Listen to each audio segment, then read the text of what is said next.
Alright everyone, welcome back. In today's video we're going to form Byzantium as Greece. This is another one of those challenge run videos. We're also going to attempt to restore basically the borders of Eastern Rome, at least in this video.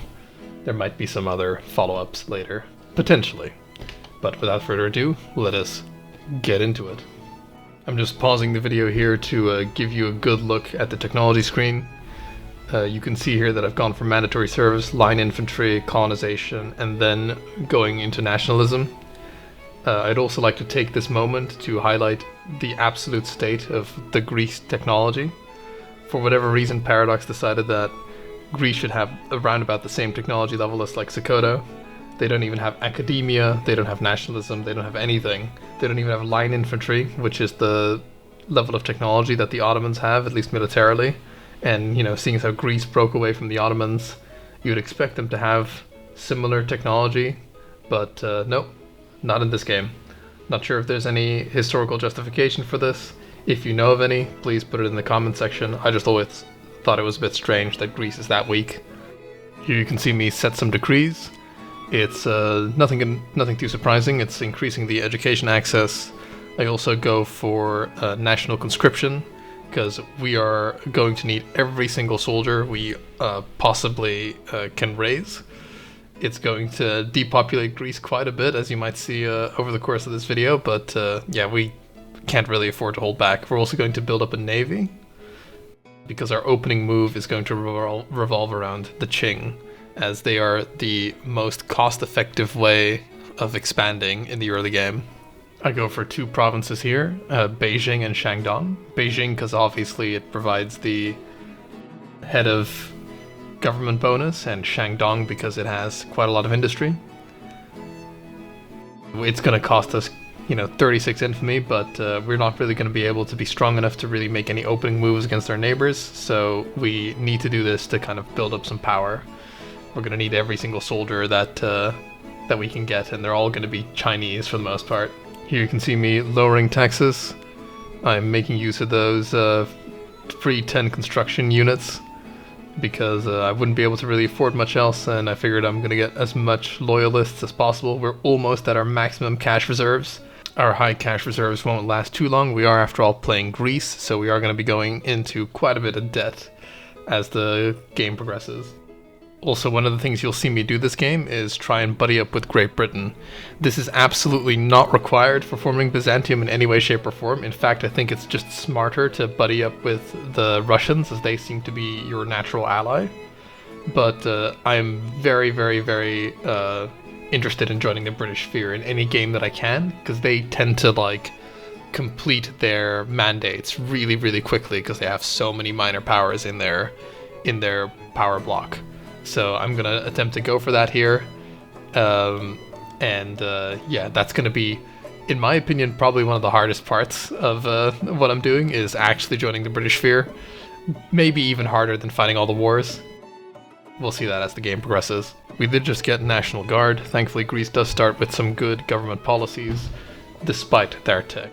Line infantry has been researched. We are going to have to enact the conscription decree on every single province that we own, and basically recruit up to the hilt in order to actually have a chance of winning. The British offer us military assistance here, which is very nice. It gets us ever closer to our goal of actually joining their sphere. And there we go. Around about 2 years later, we finally get into the British sphere of influence. I don't know if it was worth it, to be honest, but it's a thing that I did. It has a lot of benefits, like you basically get better relations with the British. They're much less likely to stand in your way, and seeing as how the British tend to ally the Ottomans, I thought it was worth it. That, and I wanted the benefits that the sphere usually gives, which are infamy reduction against uncolonized and all sorts of stuff. So yeah, was it worth it? Probably not.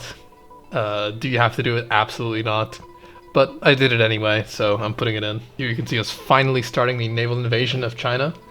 We could have probably done this quite a bit earlier, but again, I was waiting for the sphere of influence to complete, because if we had actually gotten any of the Chinese territory, we would then be too big to join a sphere of influence. This is another thing that I find a bit strange about how sphere of influence works. You can be completely in a nation's pocket, but if you're slightly too big, it becomes impossible to actually join, even if you want to join willingly. So yeah, I'm not a huge fan of that, but it is what it is. And with the final naval invasion reaching its completion, we have quote-unquote won the Chinese War. All we have to do is not lose our foothold and we're fine. And it's about time, because we are massively in debt, losing a lot of money. We really need those war reparations from China in order to actually not go bankrupt. Victory has been achieved. We are going to release Shandong so we can get more taxes from them, because a non-integrated province does not actually give you any taxes. We are going to keep Beijing because we need the conscripts from there. Plus, yeah, that special building is incredibly good. So here you can see my plan to get some cheap land that borders the Ottomans backfiring. My goal was to kind of like use some of our basically like free infamy to just take some land in the Arabian Peninsula. But as you're going to see soon, the Russians have another idea, and they want to take the Shandong Treaty Port. Now this is a war that I sadly cannot fight.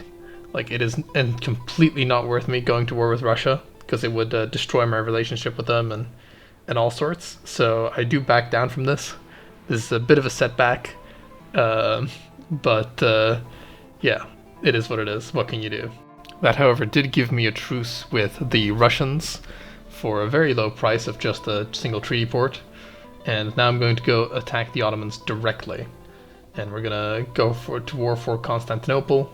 And we're going to basically take as much from the Ottomans as we can, because our goal is to knock them down to a minor power so that we can eventually subjugate them. And by subjugating the Ottomans, we not only subjugate them, but we also subjugate all their puppets and protectorates. And they have quite a few at the start of the game. You can see here that the French have decided to side with their longtime historical ally, the Ottomans. I have decided to bring in both the British and the Russians in order to actually make this war a bit of a slam dunk, because there's nothing worse than a long drawn out war about, like, fought on your own homeland, which we're going to have plenty of in the future. The idea is to make this war as painless as possible. After we take, I think it's 3 homeland states, we are going to get more claims on the rest of Greece, and yeah, we'll crush them. Without further ado, the first war. I'm just going to leave the footage in there at high speed, and you can see the exciting battles that Victoria 3 has to offer.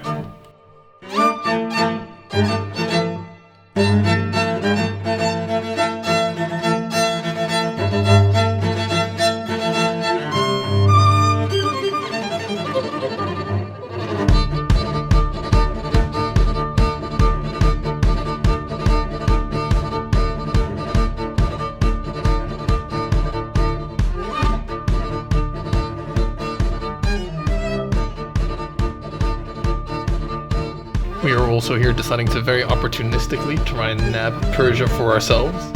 This will not only help against the Ottomans, as we'll be able to consistently open a second front in the event that we won't get both Britain and Russia on our sides. And I think with Russia having a truce, they cannot actually side against me, though I'm never sure. I think the rules might be different for the AI as for the player. Like, they have messed with these truce rules with plays quite a bit. Glorious victory, almost tripling our core population. After our resounding victory, I decided to expand our territory in the Persia region so we can give these provinces to Persia, so we can turn them from a protectorate into a puppet, where they will always join our side in wars, and they will also pay us a nice bit of taxes. Skipping ahead quite a bit, we see another conflict between the Ottomans and Egypt. With the British siding with the Ottomans this time. We are not going to stand in their way. It is just worth noting that this is a thing that is happening. Our time to strike will come, but it won't be today. Meanwhile, France is also having a third civil war. After patiently biding our time, we see the opportunity to make the Ottomans into our protectorate, and we take it. I think this does push us over the infamy limit, and we are going to find ourselves a bit isolated diplomatically. We're not going to be able to really bring our allies into this war without paying a territorial price, which I think at the time I was not willing to concede. So I think it's going to be a bit of a 1v1. We do still have defensive pacts with, I think, the British and the Russians, but I think this will be a very costly 1v1. Because we are very much over our infamy limit, you see we are getting a cut down to size here from Prussia. I do not believe we're going to get any allies. Thankfully, they have a pathetic navy and they're not really going to be able to beat our navy. We are currently embroiled in the Ottoman War. Every single available Greek is fighting it right now. We also are distracting them on the Persian front with our Persian puppet, which was crucial. Without it, I think we would have definitely lost. Going over infamy is very risky, especially as such a weak nation. Thankfully, our army is strong enough to beat the Ottoman Empire in a one-on-one. All we have to do is make sure that we do not get invaded by the Prussians. The war has been won. Now we do need to make peace with the Prussians so we can actually start integrating the Ottomans.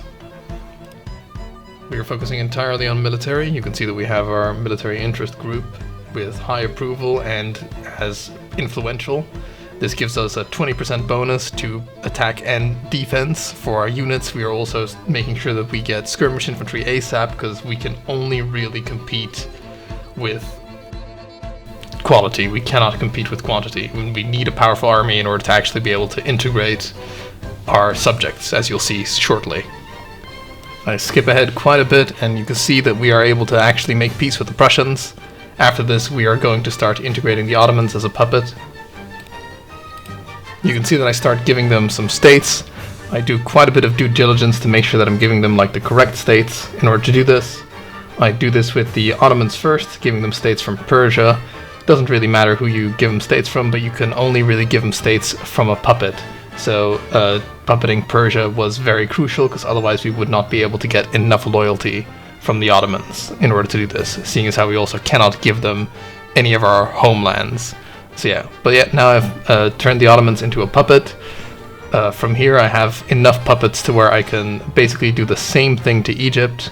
You see me feeding a bunch of provinces to Egypt now. This takes quite a bit, but and it also unintegrates all these provinces, so it's not very effective. But yeah, you can see me making sure that we all have everything as a puppet. I basically repeat the process with all of my protectorates except for Moldavia because they are like too isolated in order to actually be able to do this. So yeah, sparing you guys from watching me click a whole bunch of buttons, you can see that we have gotten everything puppeted. We have really messed up borders, but I have set everything up now to where I should get a bunch of provinces if I take my Form the Byzantines decision. Like, as long as it's not capitals, it seems that provinces belonging to your puppets get transferred when you do a minor nation formation. So here you see me hovering over it to make sure that I've got everything correct, and hopefully I'll press it and boom, we have formed the Byzantines. But it's not over yet. We have still a lot of territory to reclaim, but yeah, it's the start. So, saving you about another 45 minutes of me clicking, you can see that I've given a whole bunch of land to Muhammad. This is the land that I want to annex and basically administer myself as the Byzantines. You can also see that I've given a lot of land to Wallachia. That used to be Persia's land. This was in a vain hope that they'd convert it all to Orthodox or integrate it or do something with it, but it turns out they kind of don't, so that was a bit of a waste. Thankfully, Muhammad did back down, granting us these borders, which I think are pretty nice. They are pretty sensible borders. You know, you could have like basically just annexed as much as possible, leaving only your puppets with capital states, but that would mean that you'd have to integrate it all, you'd get no taxes from it, yada yada yada. You'd actually be pretty weak. I think in an actual campaign you'd want to keep borders kind of like this, and you want to also, you know, let Persia keep most of its land realistically. And here we are at the end of the video. I want to thank everybody for watching this far. There's going to be a couple of screenshots that showcase the general state of the world and basically the economy and such. Please, if you've enjoyed it, feel free to like and subscribe. I'm almost at the threshold of where these videos can be monetized, which means for my hours of work I can get a whole like $10, so it would be lovely if I could get that. But yeah, no pressure. If you dislike it, dislike it. If you have any feedback, put it in the comments. Hopefully the music will make it through. I am not sure if YouTube's going to copyright strike it. This was supposedly classical music, but might be licensed to like a radio or something. But anyway, the original video is about 3 hours long. It's on the live segment of my YouTube channel. If you can scroll through all the live segments that I have there, you'll eventually find it.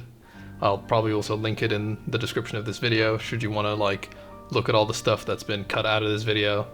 But yeah, without further ado, have a nice day. See you guys next time.